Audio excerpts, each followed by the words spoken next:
عطیات کا سلسلہ اتنا عام تھا، مال دولت کھانے پینے کی چیزوں کی فراوانی، کہیں یہ تو نہیں کہ آج ہمارے ساتھ بھی یہی وجہ ہے کہ یہ جو ہمارا زوال آیا تھا ہمیں ملا بہت کچھ ہوا، اب ہمیں کوئی ضرورت ہی نہیں دین کی، تو دین تو وہ پڑھیں یا وہ اس کی طرف جائیں جن کو کوئی ضرورت ہو، ہم تو اپنے گھروں میں اچھے بھلے ہمارے پاس ساری نعمتیں. اسی وجہ سے آپ دیکھیں جن کے پاس مال و دولت زیادہ تھے، اللہ ماشاء اللہ میں نہیں کہتی سارے، لیکن جن کے پاس مال و دولت جتنا زیادہ تھا وہ نہیں کچھ سمجھتے کہ یہ دین کو چیز ہے یا اس کے لیے کوئی وقت نکالے یا اس کے لیے کوئی قربانی دے، ان کو ضرورت ہی نہیں محسوس ہوتی اس کی. تو یہ حال ہو گیا تھا کہ چیزیں اتنی فراوانی سے تھیں، اور اس کی وجہ سے پھر آپس کے اندر پھر فخر و غرور، جب مقابلے، پھر تلواریں بھی نکلنا شروع ہو گئیں. پھر وہ فرماتے حسن بصری کہ اللہ کی قسم اس وقت سے لے کر اب تک تلوار مسلمانوں کی گردنوں پر لٹک رہی ہے، اللہ کی قسم مجھے محسوس ہوتا ہے کہ اب یہ تلوار قیامت تک مسلمانوں پہ لٹکی رہی ہے، اور وہ وقت بالکل صحیح بات رہی. اللہ اکبر. اسی طرح حضرت عمر نے دیکھیں ایک پالیسی رکھی ہوئی تھی، وہ کہتے تھے کہ جو بڑے بڑے صحابہ ہیں نا وہ مدینہ کو چھوڑ کے نہیں جائیں گے. انہوں نے ان کو وہیں رکھا تھا، اگر گئے ہیں کہیں تو پھر واپس آئیں، وہاں نہیں رہنا. کیوں؟ اس لیے کہ وہ کہتے تھے کہ وہ اس چیز کو خطرہ سمجھتے تھے کہ اگر یہ چلے گئے نا دوسری جگہوں پر، وہاں پہ مال دولت فتوحات ہو رہی ہیں آگے سے آگے، تو یہ نہ ہو کہ یہ ان چیزوں میں ہی پڑ جائیں. جبکہ حضرت عثمان کے دور میں انہوں نے ان کو اجازت دے دی جس نے جہاں جانا. تو یہ ساری چینجز ہیں کہ کس طرح آئیں، کیا ہوا ایسا کہ یہاں تک بات پہنچی. کبھی انسان سوچتا ہے نا کہ ایک دن میں نہیں ایسے ہو جاتا، یہ کہیں نہ کہیں کوئی لاوا پکنا شروع ہوتا ہے تو پھر ایک دن پھٹتا ہے. اسی طرح فرماتے تھے حضرت عثمان لوگوں کو خطبے دیا کرتے تھے، اس میں واعظ کرتے تھے اور فرماتے تھے کہ اللہ تعالیٰ نے دنیا صرف اس لیے دی ہے تم اس کے لیے آخرت کماؤ، اس لیے اللہ نے دنیا دی، اس لیے نہیں دی کہ تم اس پہ فریفتہ ہو جاؤ. دنیا فانی ہے، آخرت دائمی ہے. کہیں یہ فانی تمہیں غرور میں مبتلا کر کے آخرت سے غافل نہ کر دے. تو اللہ سے ڈرو، تمہاری اس روش کی وجہ سے یہ نہ ہو دشمن تم پہ مسلط ہو جائے. تو لیکن لوگ باتیں نہیں سنتے تھے. ان حالات میں ظاہر ہے جب اتنی بڑی امپائر ہوگی، کبھی آپ نے کوئی ایسا حکمران دیکھا جس سے سبھی راضی ہو، ایک ایک بندہ راضی ہو؟ ایسا نہیں ہوتا. اتنی بڑی امپائر ہے، کسی کو تو وہ لگے گا میرا حق اس کو دے دیا، اس کو کیوں کر. جب آپس میں تعصب ہوگا تو یہ ہوگا نا. تو لوگوں نے خلیفہ پہ تنقید شروع کر دی، تو ایسے ہے جیسے آج ہم کرتے ہیں، کھا گئے پی گئے وہ ہو گئے لوٹ گیا فلاں لے گئے بھاگ گئے ڈاکو، اس طرح ہی انہوں نے بھی شروع کر دیا. ٹھیک ہے. اب یہ تبھی ہوا جس وقت آسودگی آ گئی تھی، اس سے پہلے تو نہیں تھا. اب چونکہ ہر نسل کے لوگ تھے، ہر زبان بولنے والے لوگ تھے، ہر ثقافت کے لوگ تھے، تو طرح طرح کے لوگ تھے. یہ کوئی صحابہ تھوڑی تھے. آپ ان کو وہ نہ سمجھیں گے جو صحابہ والا ایمان ہے وہ ان کے اندر ہے. اور جب فتوحات مکمل ہوئی تو عرب میں، عرب اہل عرب کوفہ بصرہ شام مصر، ان میں جا کے بھی لوگ بس گئے. اور پھر ان میں کم ہی تھے جو کوئی ہوگا جو آپ صلی اللہ علیہ وسلم کی صحبت میں رہا ہوگا، باقی سارے دوسرے لوگ تھے. اور جو لوگ بعد میں اسلام لے کر آئے ان کی اتنی قربانیاں نہیں تھیں، لیکن انہوں نے جنگوں میں حصہ لیا، تو وہ سوچنے لگے کہ کیوں ہم جنگوں میں حصہ لے رہے ہیں تو ہمارا بھی اتنا حق ہے جتنا یہ بڑے بڑے صحابہ کرام کا حق ہے. حالانکہ وہ مہاجرین انصار ان کی جیسی قربانیاں تو کسی نے بھی نہیں دی، لیکن یہ اب ان کو کچھ سمجھتے ہی نہیں تھے. کہتے تھے ہم اتنی بڑی چیز ہے، ہمیں وہ ملنا چاہیے، ان کو کیوں ملتا ہے. اور ان کو اپنے اوپر مہاجرین اور انصار کی جو فوقیت تھی نا وہ ان کو بری لگنے لگی، اور یہ بھی ایک چیز تھی جس نے ان کو بغاوت پہ آمادہ کیا.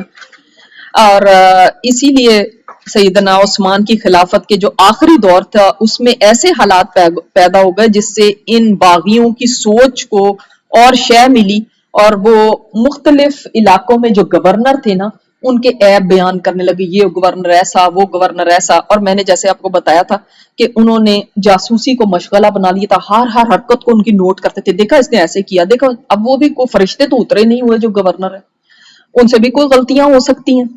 لیکن یہ چھوٹی چھوٹی چیزوں کو لے کر اور اتنا بڑا بنا کے، اور اس میں پیچھے ان کے اپنے موٹیوز ہوتے ہیں نا، کہ ہماری مرضی کا بندہ ہونا چاہیے جو ہمیں کچھ دے. یہ کیوں ہے یہاں پہ؟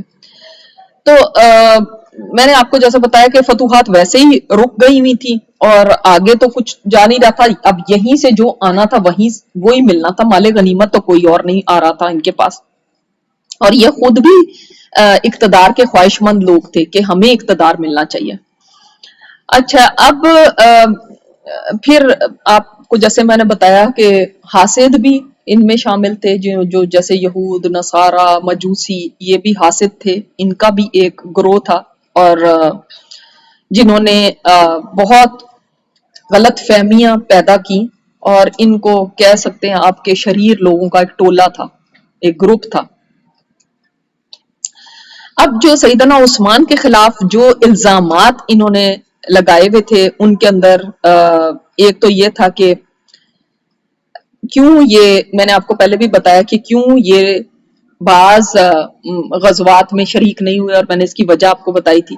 ان کو یہ تھا کہ انہوں نے جو مال کی تقسیم کرتے ہیں یہ ہمیں گوارا نہیں ہے، جیسے ہم چاہتے ہیں اس طرح تقسیم کیا جائے. گورنروں کے انتخاب کے اوپر کہ ہم سے پوچھا جائے، ہم بتائیں یہ کون سے گورنر. اسی طرح وہ جو نماز مینا میں پڑھنے اور قرآن پاک کو جمع کرنے کا اور مسجد کو وسیع کرنے کا، اور یہ الزام لگائے. ایک انہوں نے یہ بھی حضرت عمار بن یاسر کے اوپر کا بھی الزام لگایا، جو آج بھی شیعہ لوگ تو اس کو بہت زیادہ ایگزیجریٹ کرتے ہیں، لیکن میں تھوڑا سا آپ کو جو ہمارا اہل سنت کا موقف ہے وہ بتا دوں. عمار بن یاسر آپ کو پتا ہے کہ بہت بڑے صحابی ہیں اور شروع کے اسلام لانے والوں میں سے ہیں. تو یہ ایک دفعہ حضرت عثمان کے پاس تشریف لائے، اور ان کا یہ تھا کہ کچھ ان کو ان کی جو پالیسیز تھیں ان کے ساتھ اتفاق نہیں تھا، لہٰذا یہ اور حضرت سعد بن وقاص یہ دونوں تشریف لائے، اور دربان باہر کھڑے تھے. ان سے کہا کہ ہم اندر آنے کی اجازت چاہتے ہیں اور عثمان رضی اللہ عنہ سے پوچھا جائے. تو جب دربان گیا تو وہ کچھ مصروف تھے، انہوں نے کہا وہ ان کو کہہ دیں کہ آپ بعد میں آئیں. تو سعد بن ابی وقاص نے تو مان لیا، لیکن عمار بن یاسر انہوں نے کہا نہیں، میں نے تو ابھی ملنا ان سے. دربان نے کہا نہیں، آپ تو ابھی نہیں مل سکتے. انہوں نے کہا نہیں، ان کو جا کے کہو کہ مجھے ابھی آپ سے ملنا، مجھے بہت ضروری بات کرنی. انہوں نے کہا نہیں، آپ تو نہیں. اسی میں تلخ کلامی ہو گئی اور دربان نے ان کو ایک چھڑی مار دی، جس کا شیعہ لوگوں نے اپنی کتابوں میں، ان کی کتابیں آپ پڑھیں گے تو اس میں لکھا ہوگا کہ کافی ان کو زیادہ مارا، جس سے وہ بے ہوش ہو گئے اور کئی دن بے ہوش پڑے رہے، اور پھر ایسے ہوا اور ان کی آپس کے اندر بڑی ٹسل تھی. حالانکہ ایسا نہیں تھا. آپ دیکھیں گے اینڈ میں جب آپ کو حضرت عثمان کی شہادت کا پتہ چلے گا تو عمار بن یاسر جو تھے ان باغیوں کے ساتھ نہیں تھے، وہ تو ان کا ساتھ دینے والے تھے. اگر ایسی بات ہوتی تو وہ کیوں ان کے ساتھ کھڑے ہوتے. پھر ہم دیکھتے ہیں کہ ان کو یہ بڑی شکایت تھی کہ دیکھو بڑے بڑے صحابہ کے ساتھ انہوں نے ایسا کیا. اور ابو ذر غفاری کا تو میں نے آپ کو پہلے بھی بتایا تھا کہ انہوں نے کہا جی ان کو انہوں نے بھیج دیا مدینہ سے باہر دور کہیں، ان کو مطلب شہر بدر کر دیا. تو ایسا بھی نہیں تھا جو پہلے بات ہو چکی ہے. انہوں نے بڑی افواہیں پھیلائیں اس ٹولے نے، اور لوگوں کو بڑا اشتعال دلایا کہ دیکھو دیکھو ایسے. اور یہ دیکھیں، اگر کوئی ایک بندہ ہوتا ہے نا جس کو کچھ فتنہ پھیلانا ہوتا ہے تو وہ دوسروں کو اپنے ساتھ لے لے. آپ کو اگر چھوٹی سی شکایت ہوگی تو میں آپ کے پاس جا کے آپ کو بھی اور زیادہ اشتعال دلاؤں کہ بھئی نہیں دیکھو دیکھو ایسے ہو رہا ہے اور ایسے ہو رہا ہے. تو اس سے دوسرے بندہ کو بھی اور بھڑکا دیا، پھر تیسرے کو اور بھڑکا دیا. اس طرح سے کرتے تھے. اور جیسے میں نے آپ کو پہلے بھی بتایا تھا کہ لوگوں کے مجموعوں میں جا کے خلیفہ پہ تنقید کرتے تھے، اور پھر خط خود ہی لکھ لکھ کے، جعلی خط لکھ لکھ کے لوگوں کو سناتے تھے، دیکھ لو فلاں صحابی بھی یہ کہہ رہے ہیں اور فلاں بھی یہ کہہ رہے ہیں، وہ بھی کہہ رہے ہیں کہ وہ ان کے ساتھ کیسی کی جا رہی ہے، اور ایسے جعلی خط. اور پھر میں نے آپ کو ایک شخص کا جو بتایا تھا، عبداللہ بن سبا جو تھا، اس نے خاص طور پہ، اس بندے نے جو یہودی سے اسلام کے اس میں آیا تھا، اس نے یہ فتنہ شروع کیا کہ خلافت کے اصل حقدار تو حضرت علی تھے، اور انہوں نے ان کو پیچھے کر کے اور خود یہ کر لیا. اس چیز کو اس نے بہت ہوا دی اور اس نے کہا کہ ہمیں اسی کے لیے کوشش کرنی ہے کہ وہی حضرت علی کو خلافت ملے اور ان کو نہ ملے. امام شابی لکھتے ہیں اپنی کتاب میں کہ سب سے پہلے جس نے حضرت عثمان کے اوپر جھوٹ بولا وہ یہی عبداللہ بن سبا تھا، اور اس نے وہ پھر ٹولیاں بنائیں، اس نے بڑا کچھ کیا. اسی طرح حافظ ابن حجر کہتے ہیں کہ اس کے پیروکاروں کو سبائی کہتے ہیں، اس کے جو فالوور تھے، اور یہ وہ تھے جنہوں نے پھر کہا تھا کہ استغفر اللہ کہ حضرت علی جو ہے وہ خدا ہے، اور حضرت علی نے پھر اپنی دور خلافت میں ان کو آگ میں جلوایا بھی تھا. تو یہ ان لوگوں کا فتنہ تھا. اب یہ لوگوں کو اکساتے تھے، لوگوں کو حضرت عثمان کے خلاف، اور لوگوں کو خطوط دکھا دکھا کے دھوکہ دیتے تھے. یہ دیکھو بڑے بڑے صحابہ کے خطوط، اور وہ بھی کہہ رہے ہیں عثمان سے نجات پائی جائے. اور یہ لوگوں کو اس طرح فریب دیتے تھے اپنی ہوشیاری سے، اور انہوں نے لوگوں کو اپنے ساتھ ملا لیا ہوا تھا. پھر میں نے آپ کو جو لاسٹ ٹائم بات بتائی تھی اس کو بھی ہم آگے لے کر چلتے ہیں کہ تھوڑا سا تو اس سے پہلے ہی حضرت عثمان نے کیا کیا تھا، جب ان کو پتہ چلنا شروع ہو گیا تھا کہ لوگوں کے اندر ایسے شرپسند ہیں اور ایسے گروہ آ چکے ہیں اور لوگوں کو ایسا فساد کی طرف کر رہے ہیں، تو انہوں نے گورنروں کو بلایا، اپنے قریبی صحابہ کو بلایا، ان سے مشورے لیے کہ کیا کیا جائے. کسی نے کہا ان کو قتل کر دیں، کسی نے کہا ان کو جلا وطن کر دیں، کسی نے کہا ان کے ساتھ سختی کریں، کسی نے کچھ کہا. تو اینڈ میں انہوں نے یہ کہا تھا کہ نہیں، میں کسی کے ساتھ بھی ایسا نہیں کروں گا، جو تم نے مشورہ دیا ٹھیک ہے، لیکن میں کسی کے ساتھ بھی ایسا کرنے والا نہیں کہ ان کے ساتھ سختی کی جائے. میں ان کے ساتھ نرمی کے ساتھ ہی معاملہ کروں گا، اور اس کے بعد اگر یہ لوگ اسی سے مان جاتے ہیں تو ان کے لیے بہتر ہی ہے. تو یہ سارے مشورے انہوں نے لوگوں سے لیے تھے، اور ان کی جو انہوں نے خطبہ دیا تھا وہ یہی تھا کہ تم لوگوں نے جو مشورے دیے ہیں وہ میں نے سن لی ہیں، لیکن ہر کام کو کرنے کا ایک طریقہ ہوتا ہے. وہ بات جس کا اس امت کو اندیشہ ہے وہ تو ہو کے رہے گی. اس فتنے کا جو دروازہ بند ہے اس کو نرمی کے ساتھ اور موافقت کے ساتھ اور اطاعت کے ذریعے بند رکھنے کی کوشش کی جائے گی. البتہ اللہ کی حدود میں کوئی کہیں پہ لائٹ نہیں اس کو لوں گا، اس کی بھرپور حفاظت کی جائے گی. اگر اس فتنے کو کسی چیز نے روکا ہے تو وہ نرمی ہے. تو وہ کہتے تھے کہ نرمی کے ساتھ ہم یہ فتنے کا دروازہ بند رکھنے کی کوشش کریں گے، کیونکہ اگر ہم نے نرمی نہیں کی تو یہ نہ ہو کہ اور زیادہ نقصان ہو جائے. تو خیر انہوں نے ان کی بات کو نہیں کہا، لیکن حضرت عثمان نے گورنروں کو یہ ہدایت ضرور کی کہ جو زیادہ شرپسند ہیں ان کو یا قید کر دیا جائے یا ایسی کوئی سزا دی جائے. یہ نہ کیا جائے، بلکہ ان کو نرمی کے ساتھ ان کے ساتھ معاملہ کیا جائے.